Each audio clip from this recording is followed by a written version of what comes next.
Olá, boa noite! Seja bem-vindo a mais um podcast no Conexão com Marta Sibien. Eu, Sigley Lira, estou aqui hoje para entrevistar a advogada criminalista Dandara Moraes. Nome bonito, Dandara. Dandara Obrigada. Moraes. Para você que está ligadinho nesta terça-feira, 7h30 da noite, nós estamos com um tema muito importante, que é um tema que eu vejo que a gente tem que realmente estar conversando sempre, para ser um alerta para as mulheres, adolescentes, para que esteja sempre em alerta todos os dias. E o tema desse podcast é violência doméstica e feminicídio, uma análise crítica sobre a aplicação da lei no Brasil. Então, hoje nós vamos conversar, entrevistar a doutora Dandara Moraes. Boa noite, Boa noite, Sigley, tudo bem? tudo. Seja bem-vinda ao Obrigada, podcast aqui no Conexão.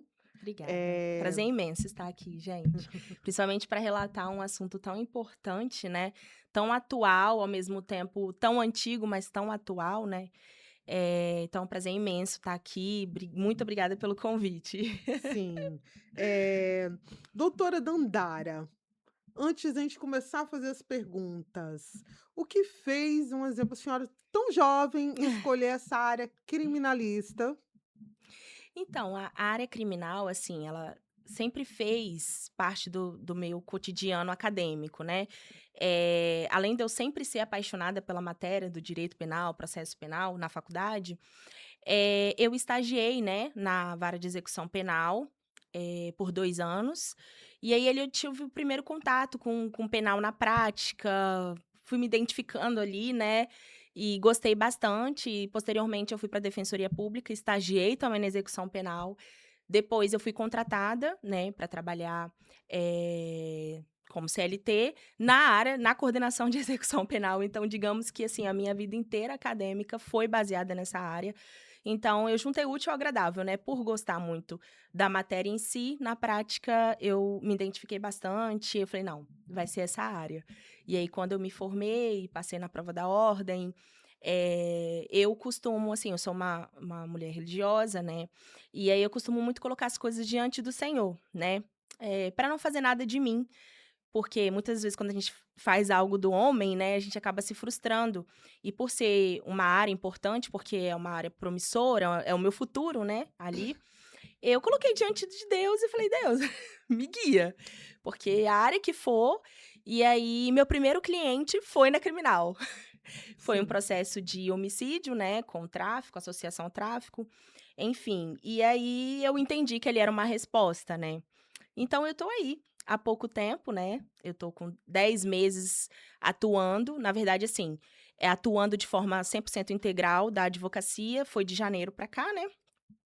Mas o meu primeiro cliente surgiu em agosto do ano passado. Então, tô aí há 10 meses, bem recente, mas graças a Deus muito feliz e muito realizada.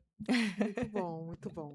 Eh, então, nós estamos aqui com a advogada criminalista Dandara Moraes. Nós estamos abordando o tema, vamos iniciar a abordar o tema agora, que fala sobre violência doméstica e feminicídio. É uma análise crítica sobre a aplicação da lei no Brasil.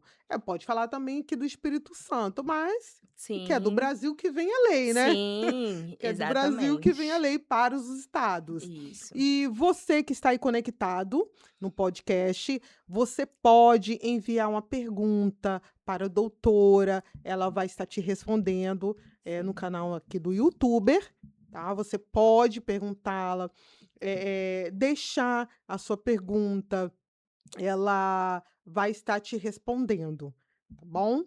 Eh então, assim, hoje nós estamos abordando, um tema que é de grande relevância, né, para o nosso estado e o Brasil.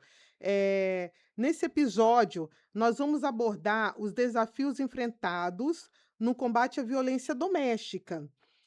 E ao feminicídio, discutindo como a legislação brasileira é aplicada na prática, sobre a ótica de uma advogada criminalista, que é a doutora Dandara. Analisaremos os avanços, as dificuldades do sistema de justiça, as medidas de proteção às vítimas e os desafios para efetiva responsabilização dos agressores. Então fica ligada, muito importante esse tema. Como eu falei, repito, deixa a sua pergunta. Talvez o que a doutora Dandara estará falando, abordando, é algo que possa estar acontecendo com você, adolescente, que às vezes até as adolescentes, né, já Sim, namoram, são casadas. sim. Então, Uma grande assim, realidade brasileira. sim, e eu tenho certeza que a senhora já pegou casos, Sim, né, de jovens adolescentes. sim. Então, assim, deixa a sua pergunta para a doutora. Vamos iniciar aqui, a nossa conversa, a nossa entrevista com a advogada. Doutora Dandara, como a senhora avalia a aplicação da Lei Maria da Penha atualmente? Então, a Lei Maria da Penha, ela foi um avanço, assim, extremo, foi um avanço histórico, super importante, né, na sociedade. Contudo, apesar, né, da lei ter introduzido mecanismos de proteção, né, porque foi através da lei que veio a medida protetiva, né, a responsabilização dos agressores. Apesar de ser uma lei importante, ela ainda tem alguns desafios, né, na sua efetiva aplicação. Então, apesar, né, de ser uma lei importante, ainda falta algumas estruturas nos órgãos públicos, como, por exemplo, algumas delegacias especializadas, porque a gente tem algumas cidades que não têm delegacia especializada da mulher, né? E aí já vem um tratamento diferente, porque quando você vai numa delegacia especializada, o tratamento é todo adequado para aquela determinada situação, né? E diferente de uma delegacia que contempla todos os âmbitos ali criminais.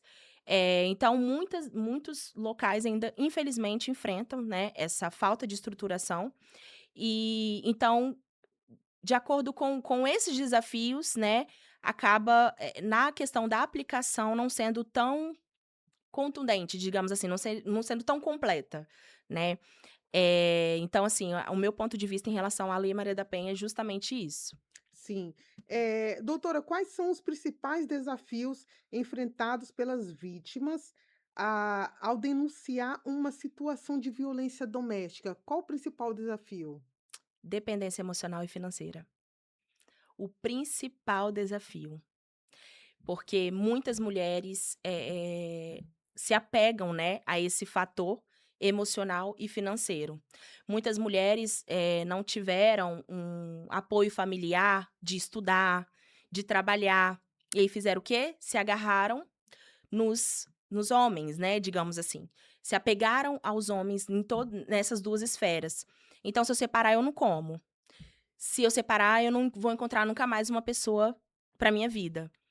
E acaba naturalizando e normalizando qualquer tipo de violência, porque, assim, a violência hoje, ela não é só física, né. A violência, ela também é psicológica, ela é verbal, eh, então, assim, são vários tipos de violências e acaba normalizando. Por exemplo, o ciúmes excessivo. "Ai, tem ciúmes de mim porque me ama". Aí não deixa eu vestir uma determinada roupa, não deixa eu ir para um determinado local. E aí eu acho lindo isso. Então, é esse tipo de desafio, sabe? É naturalizar e normalizar o tipo de violência.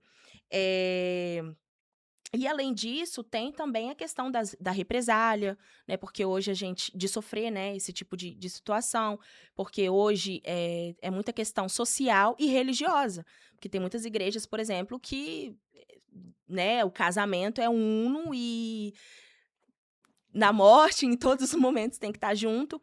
Então, muitas das vezes, o medo de sofrer esse tipo de situação acaba mantendo aquela relação ali, por mais violenta que ela seja.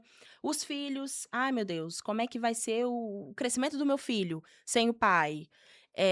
Então, são vários desafios que acabam, assim, trazendo uma certa dificuldade para essa mulher que sofre de violência doméstica. Sim. E na prática, as medidas protetivas têm sido eficazes para prevenir novos episódios de violência? Então, as medidas protetivas é um instrumento extremamente necessário e sim, em muitos casos acaba, sanando ali, né, evitando uma certa violência ou até mesmo um certo feminicídio, né, porque começa na violência e depois vai à morte, a depender da circunstância. Então sim, em alguns casos sim. Mas, a falta da fiscalização que tá uma questão primordial aí da medida protetiva. Porque apesar dela ser essencial, geralmente depois da concessão daquela medida, né, porque o juiz ele defere aquela medida protetiva, e aí tem a questão do descumprimento. E em muitos casos, mesmo o agressor estando ciente que ele tem uma medida protetiva, que ele não pode se aproximar, e hoje as medidas protetivas não é só se aproximar ali naquele local, hoje é pelo WhatsApp, Instagram, Facebook, enfim. Você não pode ter nenhum tipo de contato com a vítima, né? A medida protetiva, a partir do momento que mandou um WhatsApp ou olhou uns stories, ali já pode enquadrar como descumprimento. E mesmo após a concessão dessa medida protetiva, eles descumprem. E aí falta a questão daquele monitoramento mais efetivo, daquela fiscalização, né? E então, assim, a medida protetiva é importante, mas tem esse desafio, tem essa falha nesse sentido, porque o descumprimento ainda continua mesmo após ela. Sim. Para você que está aqui nos acompanhando hoje, nesta terça-feira, no Conexão, no podcast Conexão com Marta Sibien, eu, Sigley Lira, estou entrevistando a doutora, advogada criminalista Dandara Moraes. Ela está abordando o tema violência doméstica e feminicídio. É uma análise crítica sobre a aplicação da lei no Brasil. Ela começou também a falar aqui sobre como que a lei ela é aplicada, no Brasil, em relação à Lei Maria da Penha. Nós também abordamos aqui agora os desafios enfrentados, né, quando a mulher, ela sofre uma violência doméstica, ou quanto física ou verbal. Então, assim, você que está acompanhando, é um tema muito sério, principalmente para você, mulher. No início do programa, nós falamos para você deixar a sua pergunta, talvez não seja nem para você que está acontecendo algum fato, mas alguma amiga, você tem algum parente, né, mulher que esteja passando por alguma violência doméstica, física, psicológica. Então, assim, é bom incentivar outras mulheres a pedir ajuda, não é isso, doutora? Com É certeza. muito bom, é muito importante. Isso aí, se apoiar em um familiar, em um amigo de confiança, né? Buscar ajuda mesmo. Não normalizar qualquer tipo de comportamento abusivo, violento, né? Não ache que tudo é amor, que tudo é sentimento. E identificou, busca ajuda. Busca Sim. ajuda, vai a uma delegacia especializada, pede a medida protetiva, tá? Hoje, não precisa nem você provar que você está sendo violenta, né, você não precisa nem demonstrar isso para o judiciário. Hoje o fato de você sentir uma estranheza numa certa relação e: "Opa, isso aqui não é normal", já é o suficiente para você ter uma medida protetiva deferida, Sim. tá. Quais fatores mais contribuem para a ocorrência de feminicídio no Brasil? Machismo estrutural. É, O machismo estrutural, que muitas das vezes começa lá da infância, né, do tipo: "Ah, é normal xingar a coleguinha", então aquele menininho vai lá, xinga a coleguinha com né, nomes horríveis, né. "Ah, mas é normal, minha coleguinha, vou xingar", ou em um empurrão, né, "Ah, vou empurrar", ou puxar o cabelo. Então o machismo é estrutural, é o fator central, assim, predominante, né. E além do e aí nesse machismo estrutural vem aquela questão da posse, né, o poder sobre aquilo ali. Porque: "Ah, eu sou homem, então eu mando nela, vai fazer o que eu quero, vai no lugar que eu quero, vai vestir a roupa que eu quero, vai ter rede social ou não vai ter rede social". E aí, nessa questão da posse, né, acaba desenvolvendo, né, o machismo estrutural e normalizando, né, esse tipo de conduta, o que não é normal, né, porque nós somos livres. Assim como eles são livres, né, porque tem até aquela coisa: "Ah, se o homem pega várias mulheres, ele é o tal", não é isso? Sim, Mas se uma mulher fica com vários homens, ela é o quê? Né, ela é ela é baixa, ela é desclassificada. desclassificada, ela é desconfigurada, descaracterizada, Aham. literalmente. Então, a violência doméstica ela começa assim, né, no machismo estrutural, no achar que o homem pode tudo e a mulher não pode nada. Sim. Doutora, existe falhas no sistema de justiça que dificulta a proteção das vítimas? Infelizmente sim, né, aquilo que a gente abordou, né, anteriormente. A fiscalização, né, muitas das vezes a insuficiência de pessoas especializadas nos órgãos, né, no órgão do judiciário, a falta de delegacias especializadas em muitos locais, né, interiores. Então, toda essa falta, a falta da estruturação em si, de talvez uma questão mais rigorosa, né, isso infelizmente contribui. Sim, nós tivemos casos, um exemplo, vários casos de mulheres, fazer a denúncia e, infelizmente, mataram a mulher antes de chegar até a pessoa, chegar até o homem, né, até o agressor. Sim. Então, assim, ela fez a denúncia, mas a lei não chegou até lá. Não chegou até lá. O que mais acontece? Sim. Então seria Infelizmente. dentro dessa pergunta, né, Isso aí, as falhas no no sistema. sistema. Isso aí, as falhas no sistema. Até que ponto essa mulher ela tá sendo acolhida no próprio judiciário. Eu sou do judiciário, eu sou uma advogada, e eu mais do que nunca acredito nas leis, até porque seria incoerente da minha parte advogar e não acreditar nas leis. Então as leis sim, são totalmente essenciais, mas a prática, de fato, não é a mesma coisa que está lá na literalidade da lei, né. E é a prática que conduz, né, o fator, assim. Então, precisa ter mais, fiscalização, precisa ter mais pessoas especializadas, né. O monitoramento eletrônico, por exemplo, né, que muitas das vezes ocorre depois que foi identificado o descumprimento. Porque a princípio tem a medida protetiva deferida, ok. Não precisa a vítima provar nada.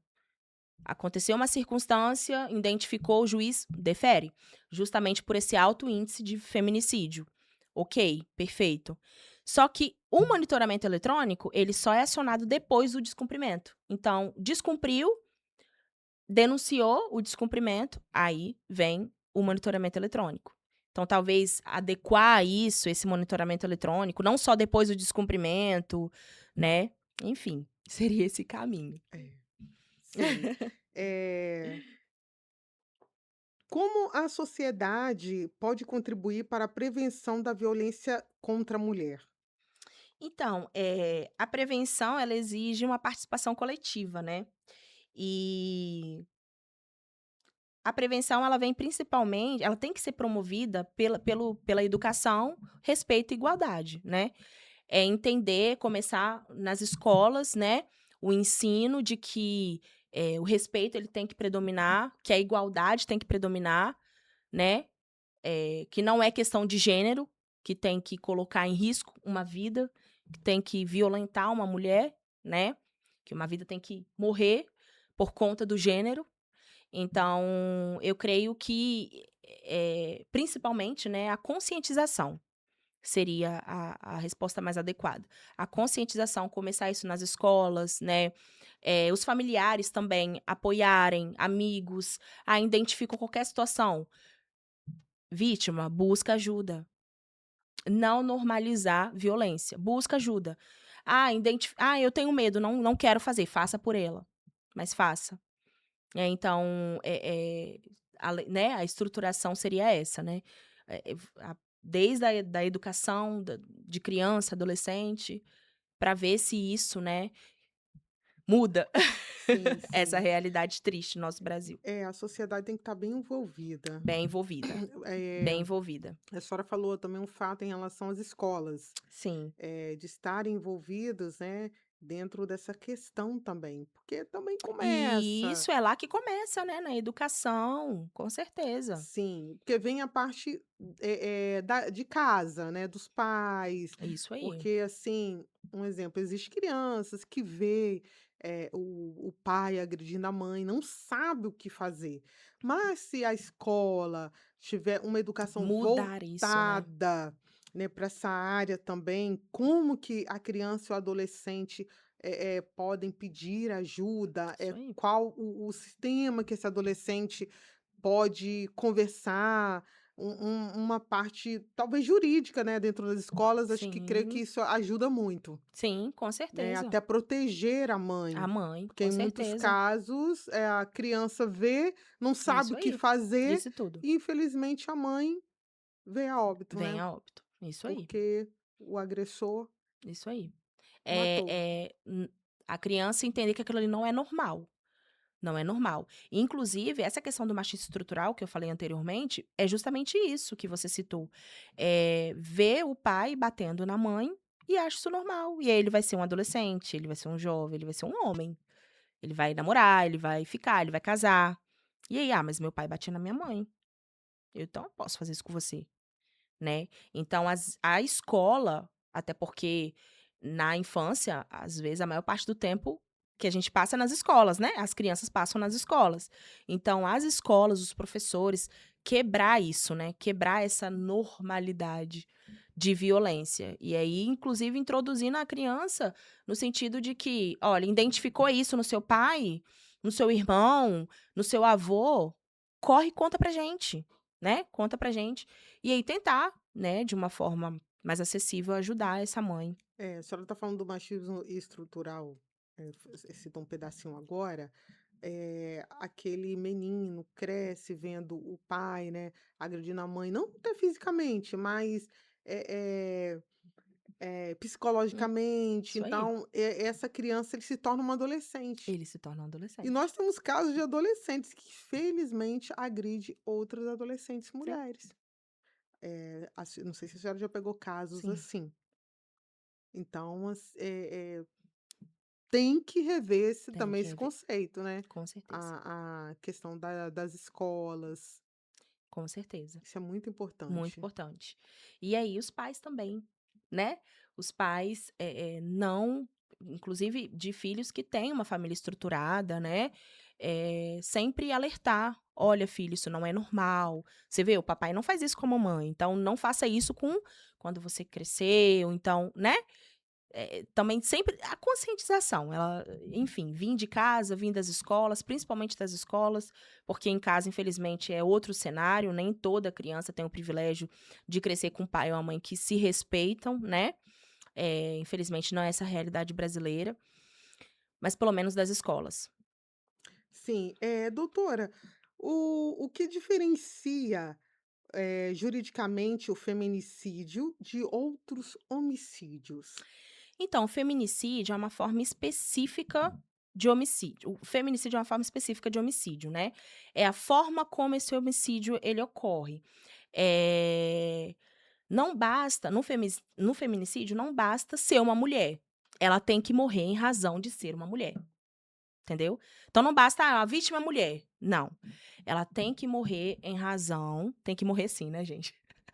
Ela morre em razão de ser uma mulher. Então, o que se fala aqui no feminicídio é a questão do gênero mesmo, tá? O que prevalece é o gênero. Ah, matei porque eu estava com ciúmes, porque ela estava com uma roupa curta, ou matei porque ela gritou comigo, quem é ela para gritar comigo? Nesse sentido. Matar justamente porque é uma mulher, em razão de ser uma mulher. Então, esse é a tipificação, né, esse é a literalidade do feminicídio que está no nosso Código Penal brasileiro. Infelizmente é o que mais está ocorrendo, né, no É dia o a que mais dia. está ocorrendo. É o que mais ocorre. Sim. Nós estamos aqui hoje num Conexão no Podcast com a doutora criminalista Dandara Moraes. Nós estamos abordando o tema, nós não ela. Trouxemos o tema, mas quem está abordando é a doutora Dandara Moraes, que fala sobre violência doméstica e feminicídio. Uma análise crítica sobre a aplicação da lei no Brasil. Ela pontuou aqui um pouquinho sobre a aplicação da Lei Maria da Penha. Falamos sobre o enfrentamento, os desafios enfrentados, pelas vítimas, né, ao denunciar uma situação de violência doméstica, e acabamos de falar, ela acabou também de falar sobre a diferença do homicídio, do feminicídio e outros homicídios ligado à mulher. Eh, Agora nós vamos para uma pergunta. Quais orientações a senhora daria para as mulheres que sofrem, violência e têm medo de denunciar? A primeira orientação é elas terem ciência de que não estão sozinhas, né, primeiro ponto, é saber que vocês não estão sozinhas. Então busca um apoio familiar. "Ah, não tenho familiar", tem um amigo próximo que confia, busca o apoio de um amigo. "Ah, não tenho um amigo", vai numa delegacia especializada, né, ou então fale com alguém especialista ou com alguém que tenha o conhecimento do direito em si, né, uma pessoa jurídica. Enfim, busca casas, né, que possam te acolher, casas de acolhimento mesmo, porque hoje a gente tem várias. Então, assim, entender que você não está sozinha, né, e que infelizmente você não é a única, que às vezes passa por uma determinada situação de violência, tá. E o segundo conselho é reunir provas. Reúne provas, registro de ocorrências, né, porque o silêncio, ele acaba favorecendo a violência. Então quando você se cala, você tá se matando e matando outras mulheres. Sim. Infelizmente essa é a realidade. Então, o buscar ajuda, ele quebra o silêncio. E aí, muitas das vezes, um ato inicial de buscar ajuda já é o suficiente para você se livrar de uma morte. E Eh, livrar uma colega, livrar uhum. uma amiga. Eu achei interessante quando a senhora vai dar continuidade. Eu achei interessante quando a senhora falou: "Quando você denuncia, você ajuda outra mulher". Isso aí. Eu entendo o seguinte também: quando uma mulher ela foi agredida fisicamente, um exemplo, e quer a separação, talvez esse agressor não vai mais investir nela, mas vai investir em outra mulher. Em outra mulher. E talvez essa outra mulher vai acabar não sendo somente agredida, Sim, vai ser levado à morte. Então achei muito sim. interessante. Igual a gente vê muitos casos de mulheres que denunciam os agressores e muitas das vezes é exposto, né, não a vítima em si, mas é exposto, sei lá, no jornal, e aí logo depois disso começam a vir outras. "Opa, eu namorei com ele de tal ano a tal ano, ele fazia a mesma coisa". A outra: "Eu também namorei de tal ano". E aí, quando você não se cala, você também dá oportunidade para outras mulheres, né, também não se calarem, né. E muitas das vezes pode ser com o mesmo agressor, ou pode ser com outro agressor, enfim, mas elas se encorajam. Quando vêem mulheres, encorajadas, elas encorajam as outras. Então, por isso que o não se calar é primordial nesse momento. É essencial. Essencial. É essa que é a A proteção, a sua proteção. proteção e Isso. também ajudar outras mulheres. Ajudar outras E fora mulheres. aquelas que têm filhas, Isso aí. imagina. Exatamente. Eu vi o caso lá em São Paulo, acho que faz um mês. O o homem foi levar a filha de 2 anos, e lá dentro acabou matando a mãe e atingiu a filha também, uma outra filha, acho que a filha tentou proteger, e tal, aí eu vi esse caso. Aí, um exemplo, imagina, mas eles já estavam separados, ele não aceitou a separação. Então, se essa mãe tivesse denunciado, porque um exemplo, talvez não matou por matar, ele já deu alguma deixa, já ou falou, teve algum comportamento que Algum foi sinal, avisado, né. algum sinal ele dá. Então, assim, a mãe acabou morrendo, a filha acabou ficando baleada, e a mais nova, acho que 2 ou 3 anos, se eu não me engano, viu todo o acontecimento. Então, quando uma mulher, ela denuncia, ela está protegendo também os seus filhos, Também os seus porque filhos. talvez aquela situação Poderia ter é sido evitada. justamente, e ela protege a família também. né. Então é Isso aí. essencial pedir ajuda. Pedir ajuda. Perfeito. Sim. O que ainda precisa mudar na legislação ou na sua aplicação para garantir mais proteção às vítimas? Então, além das mais do que criar novas leis, até porque queria até trazer um ponto importantíssimo aqui, que recentemente nós tivemos, né, a criação de uma nova lei que se chama verica veri vecaridício. Vecaridício, é um pouco complicadinho. Vecaridício, né, que introduziu ali o artigo 121-B do Código Penal, né, que nesse rol do artigo 121 começa, né, os homicídios. E aí tem um homicídio simples, tem o feminicídio, tem o infanticídio. Então, inclusive, essas são as diferenças, né, depende de cada contexto para se enquadrar. Mas o vera o vecaricídio é uma lei que foi introduzida recentemente, salvo engano foi março, que diz respeito a dependentes que são mortos em virtude para atingir a mulher. Então, por exemplo, o agressor vai lá e mata o filho para atingir a mulher. O agressor mata a mãe para atingir a mulher. Então, é uma lei bem recente, super interessante, né? Tem uma pena ali de 20 a 40 anos. E que eu achei interessante trazer, inclusive, para conhecimento. Mas, além de criar novas leis, é aplicar as normas já existentes, né? Então, o que predomina ali é a aplicação. Então, a aplicação de novas das normas já existentes, né, das leis já existentes, fortalecer isso. Além disso, ampliar e estruturar as delegacias especializadas, igual eu falei lá no início, né, que muitos Sim. locais, infelizmente, não têm. Então, é um tratamento mais adequado, diferenciado, quando se tem uma delegacia especializada.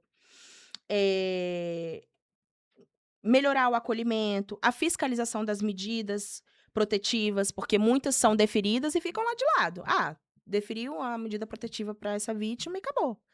Agora, se está havendo cumprimento, descumprimento, como é que está isso? Como é que funciona essa fiscalização, né?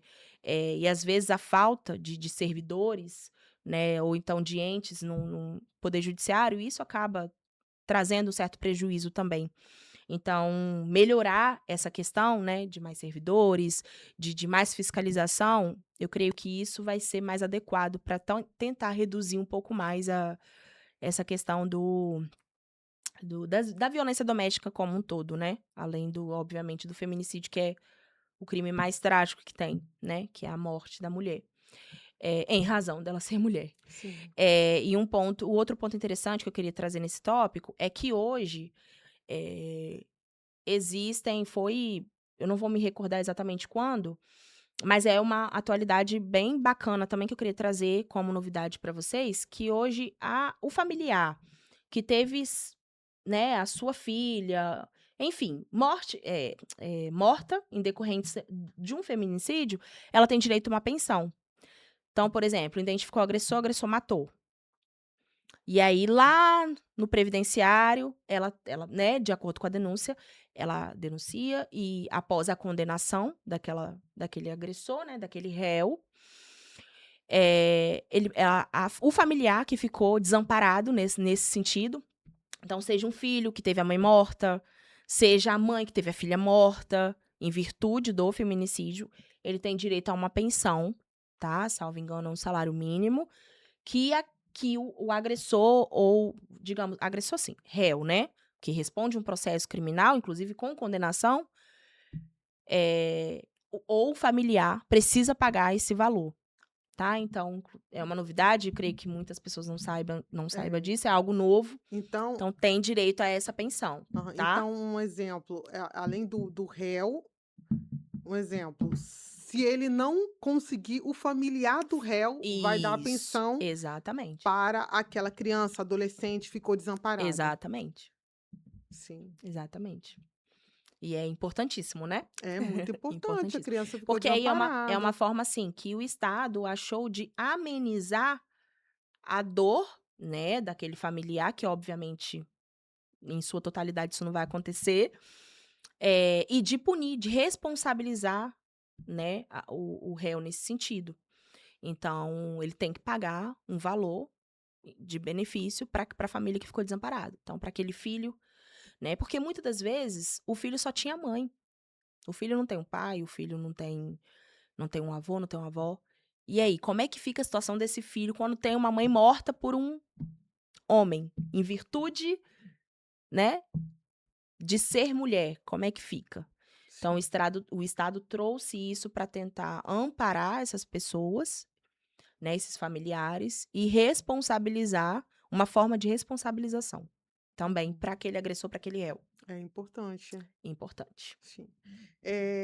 Doutora, e qual a mensagem final a senhora gostaria de deixar sobre o enfrentamento da violência doméstica e do feminicídio?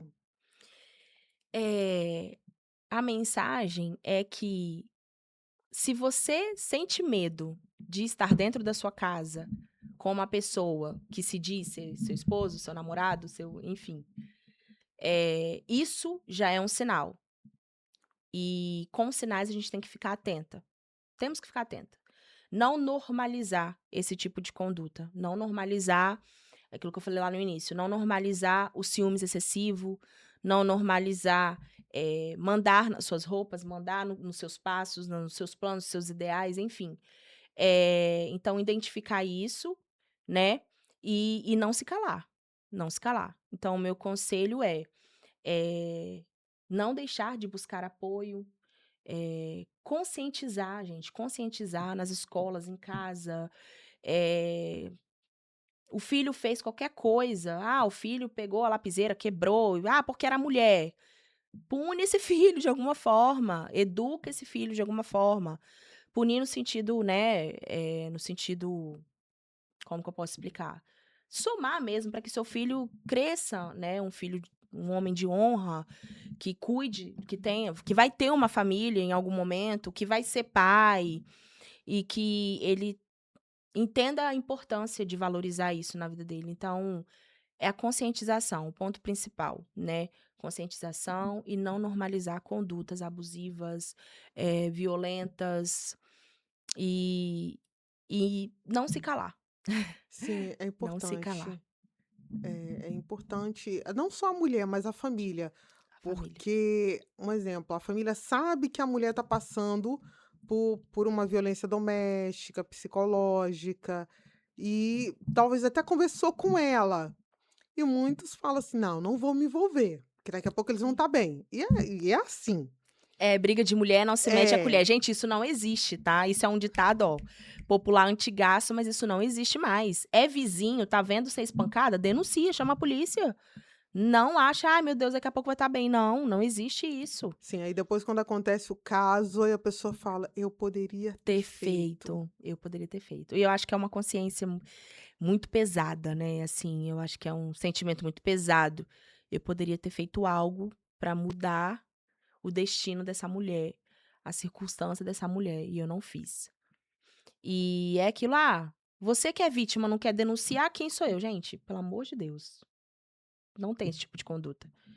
Porque você não sabe o histórico dessa vítima, você não sabe questões psicológicas que ela tem na vida dela, não sabe como foi a infância dela, não sabe como foi o crescimento dela, né? Então, se você, ainda que você não ame, ainda que você não conheça a pessoa, você não tem intimidade com a pessoa, mas você identifica uma situação estranha, denuncie.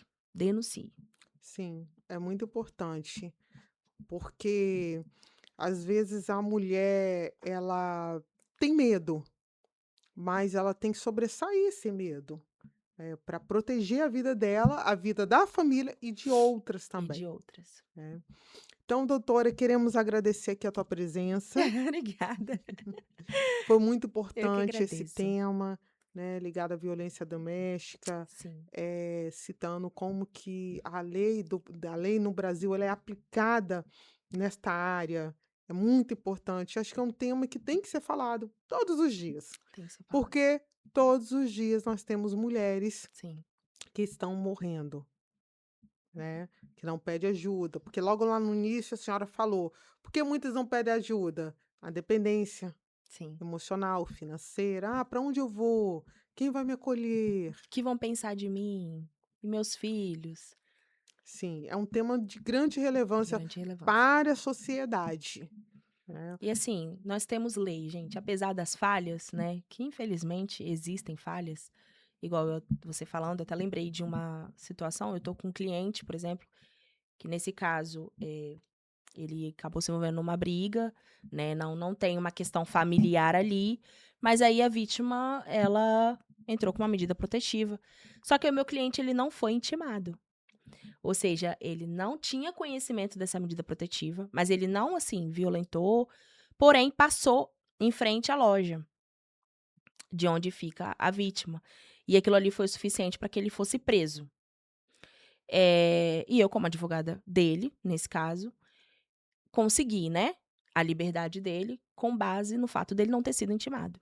Então, doutora, por que você está trazendo esse ponto? Porque, apesar da gente ter leis de extrema necessidade, de extrema importância, leis completas, a sua aplicação, né, a prática, como é que funciona? É só deferir uma medida protetiva? Ou eu tenho que informar para aquele agressor que existe uma medida protetiva e que ele não pode se aproximar da vítima? Porque ele também tem que ter ciência, né, que só não basta ter só uma medida protetiva. Então eu trouxe isso, assim, só para complementar a questão, né, do nosso poder judiciário, mas que ainda que isso exista, gente, que possa acontecer essas falhas, existe uma lei a favor de você. Isso é indiscutível, indiscutível. Então, se eu tenho uma lei a favor, eu vou usar, eu vou exercer aquele direito que está ali constituído a mim, né. Então, inclusive se for o caso, eu tenho um advogado criminalista a favor da vítima. Doutora, doutor, verifica se o réu foi intimado, verifica se ele está ciente de que eu tenho uma medida protetiva, que ele não pode se aproximar de mim, que ele não pode mandar uma mensagem no WhatsApp, que ele não pode me seguir no Instagram. Identifica, porque o advogado, ele tá ali para isso, né. O Sim, advogado criminalista, ele não tá só a favor do réu, gosto sempre de deixar isso muito claro. O advogado criminalista, ele também atua na defesa da vítima, né. Eu tô com outro caso também de uma cliente adolescente que, brincando com o menino na escola, ele deu um murro nela, ela ficou roxa, depois puxou o cabelo dela. Fomos à delegacia especializada. Chamei a mãe. O que que a escola qual foi o que que a escola adotou em relação a isso? E aí, olha a situação, a escola chamou a mãe, não, a mãe da vítima foi, chamou o menino, né, e falou que ia conversar com os pais para que isso não se repetisse. Mas uma fala muito machista, inclusive, foi o seguinte: "Ah, mas ele é uma criança, bobo". Gente, a gente não pode normalizar isso. sim, A gente não pode achar que por ser uma criança é normal ela empurrar um coleguinha, ela puxar o cabelo da coleguinha. E assim, o murro foi tão grande, e foi, de fato, foi ali brincando, mas o murro foi tão grande que ela ficou roxa. E eu falei: "Não, vamos fazer o corpo de delito, vamos tirar foto". Fui na delegacia especializada, inclusive é de uma cidade do interior, saí daqui, fui na delegacia especializada e falei: "Eu quero representar contra a família desse menino". Porque ele não pode chegar em casa e falar: "Ai, mãe, bati. Ah, pai, dei um soco na menina", e tá tudo bem. Pediu desculpa? "Ai, tá ok". Tanto que depois ele mandou mensagem no WhatsApp, pra essa minha cliente, pra essa adolescente, pedindo desculpa. Assim, e você vê que eram várias condutas, porque além dele ter tido esse comportamento, porque ela não ligou pra ele, no WhatsApp e no TikTok, ele ficava mandando várias mensagens pra ela, insistindo: "Oi, fala comigo, você não quer falar comigo? Você tá com raiva de mim?". É uma criança". Tá, é uma criança, mas não é uma conduta correta. Meu filho, isso não é normal. Não fica atrás de uma garota, não fica mandando mensagem pra uma garota, por mais que você tenha 12, 13, 14 anos. Você não pode encostar numa mulher. verdade. Então, eu falei: "É uma criança?". A conduta da escola do interior foi dizer que ele era uma criança, que ele tinha que pedir desculpa, que foi isso que a escola fez, colocou ele na frente da minha cliente adolescente e falou: "Pede desculpa". Ok. É assim que a banda toca, gente? Não. Não é essa lei que está a favor da vítima. Não é. Não é esse tipo de lei. É a aplicação dela, sim. E se ele não pode se responsabilizar porque ele é menor de idade, responsabiliza a família, os pais. Sim. Porque possivelmente ele acha isso normal dentro de casa. Por isso que ele faz na escola. Então, não. Não normaliza. O que a delegacia, para concluir, o que a delegacia resolveu? Tirou ele da escola. Tirou ele da escola. E foi uma conduta correta. Porque demonstrou que existe lei a favor das vítimas. E que, nenhuma brincadeira é normal. Nenhum xingamento é normal. Nenhum menosprezo é normal. Nossa, você é feia. Nossa, que menina feia. Nossa, você é tão magra. Você é tão magra, tão alta, tão baixa, tão preta, tão... Enfim, adjetivos menosprezadores não é normal. Não são condutas normais. Pode ter 5, 6, 14, 20, 13 anos de idade. A gente não pode normalizar isso. Então, pais, mães, por favor, não achem normal isso do filho de vocês. E pais e mães de vítimas, conscientizem. Chegou em casa, mãe, fulano fez isso comigo, me bateu. Mães, façam algo. Não ache normal. Não ache que um pedido de desculpa vai livrar sua filha de uma possível segunda violência. Ou de uma morte, não sei, porque talvez o desculpa, ela vai crescer achando que a desculpa vai ser o suficiente para sanar aquela violência. Sim. E não é, gente. É isso, obrigada. Então, queremos agradecê-la, a tua presença, tá? A doutora Dandara Moraes. Obrigada. Aqui no podcast. Tá? E ficamos por aqui hoje, nesta terça-feira, com essa pauta muito importante, com a advogada criminalista Dandara. Retornamos até a próxima terça-feira, pessoal. Deixe sua pergunta para a advogada. Você que quer conversar sobre algum assunto, ela estará te respondendo lá no canal do YouTube. Até mais. Até mais.